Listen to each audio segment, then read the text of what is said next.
Hello everybody, it's Maikito. I hope everybody's having a good day. Has had a good day so far. Yes, I cut my hair. Needed a fresh start in general. Wanted a fresh start in general. Just with me, the channel took a day break because we weren't obviously on the best of runs, but took that day break. Might have been two. I honestly don't even remember, but we're back.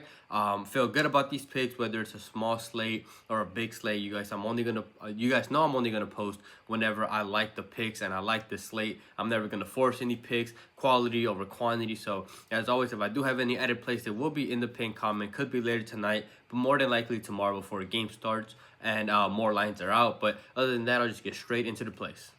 The first player prop that I found that I like, this one's on PrizePicks. I don't take these a lot, but I like this line. And that's under 6 saves for the combo for the Cárdenas and Soria keepers in the Vallecano and Getafe game. First of all, for this prop to even be possible, this game will need to have at least 7 shots on target in total, at least for this to even have a chance. I'm not even sure if that happens in general. Even if there is 7 shots on target in this game, I can easily see 1 if not 2 going in. And if you look at the first game that they played earlier in the season, there were 0 shots on target throughout the whole game. Neither team took a shot on target, and the reason why is because these are two very aggressive teams. Getafe are tied for the first most fouls on average that they foul opponents in general, and Vallecano are the third/second, other than the top 2 teams.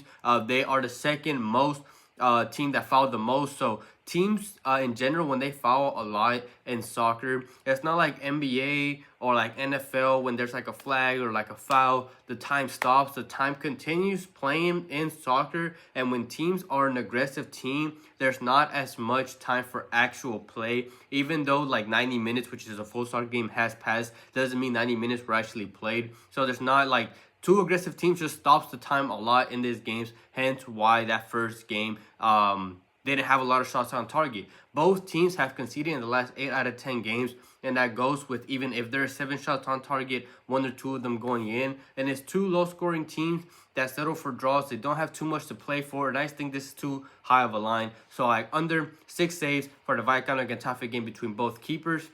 And then the second player prop that I found that I like, this one's also on PrizePicks because Underdog really doesn't have many of those lines out or don't have good lines. And it's Valentin Edoa to go higher than 2 tackles playing away from home for Reims going up against Nice. On average, he has 2 tackles per 90, and he's a smart tackler in the sense that he goes for the ones he knows he's going to go for, but he does a lot of defensive work for them. He's one of 2 midfielders for them. He wins 74.2% of tackles and is good because he has a good matchup here against Nice, who on average allowed the 5th most tackles to opponents. He had 2 in the first game and got subbed out in the 71st minute because he had a yellow card. If he wouldn't have got that yellow card, he would have played the full game, but he still had 2 in that first game despite not playing the full game. And the main reason why is because Nice, the reason why they allow a lot of tackles is because they play through the middle, whether it's midfielders making dribbles and running through the middle or sending through balls, but they play through the middle, which is where he plays, which means he's going to have plenty of opportunities to get those tackles.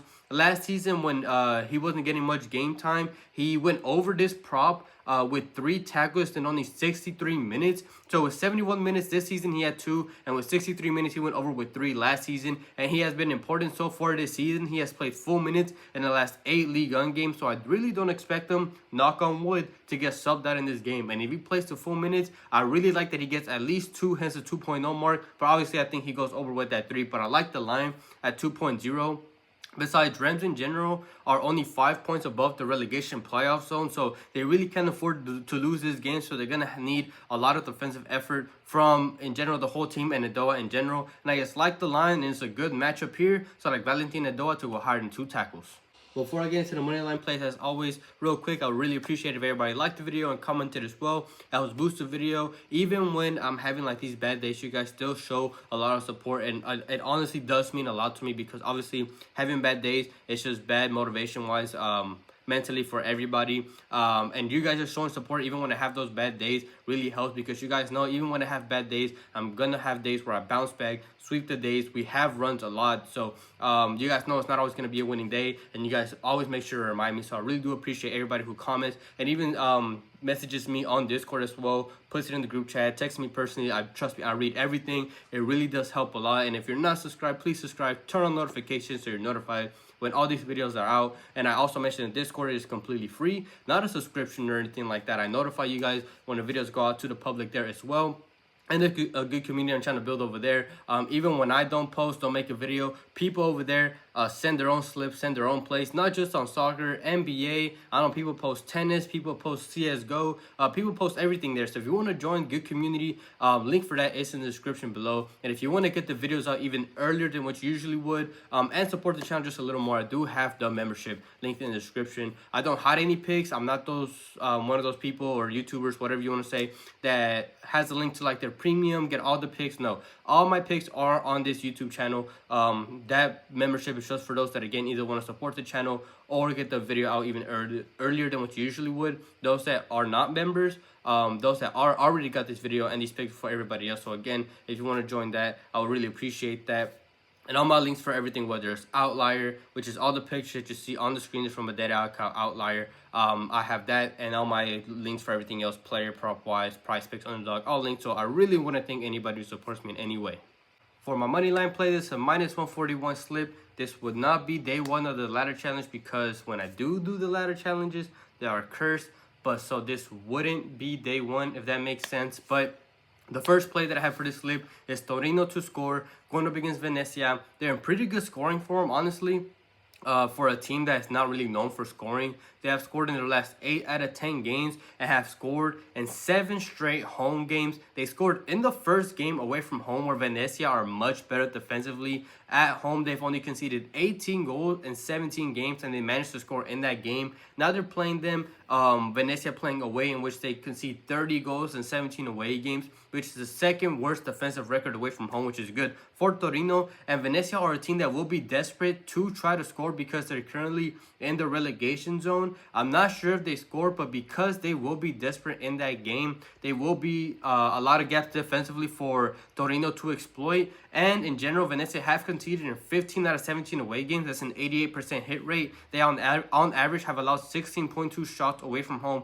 to opponents. They don't play possession. They're very weak on set pieces and aerial duels, which is how they conceded in the first game in general. So if Torino can scored against them in the first game on set pieces, I would say they can score against them on set pieces or score against them on open play. But they've been playing good, playing a team that's bad defensively and gonna be desperate, leaving a lot of defensive gaps. So I like them to score at home. So I like Torino to score at home going up against Venezia. And then the second play that I have for this one is in the German Bundesliga, and that's 1 goal to be scored at least, obviously, in the Heidenheim and Bochum game. You can call this a gut call if you want to, but it's the worst home team going up against the worst away team. Each team both average 1 goal scored in each games, but also concede on average 2 goals when they have played home and away, obviously. And a big reason why I really like this play is because it's, again, 2 very desperate teams. Heidenheim, they're 2 of the bottom 3 teams in the league. Heidenheim are in the relegation playoffs, while Bochum is in the relegation zone. So both teams will be desperate to try to score and try to win this game. Both teams will believe that they can beat the other.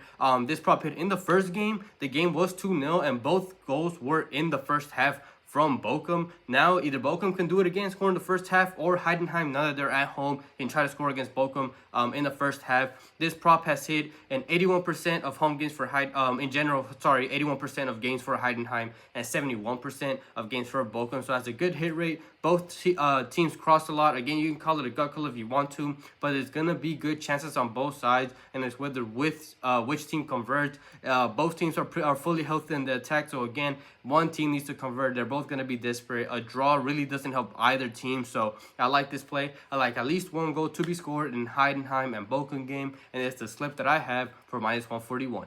Thank you everybody for watching. I'll quickly go over last video's picks. There was a reason why I said I took a break and I needed a reset. It was not a good day. It was a 1-3 game day. The one that did hit was both teams to score in the Vancouver and Miami game, so that one came through for us. But the other money line play, obviously we did have the first half to have at least 1 goal in the Miami game. That one hit, but the one that missed was Barcelona to score first. And next thing you know, Inter Miami scored 30 seconds into the game, so we were unlucky there. And then both player props, obviously I don't want to make excuses just because I still took the player props. But if you watch the games, first of all, the Rafinha passes play, I mainly said that one of the things I said in that video was mainly because Koundé and Yamal play on that right side, and that's where they play, on that right. But what do you know? Koundé gets injured. He gets subbed out. So they play more on the left instead of the right, which means more passes for Rafinha. So we were unfortunate there with that Koundé injury. And injury-wise, again, we were unlucky again.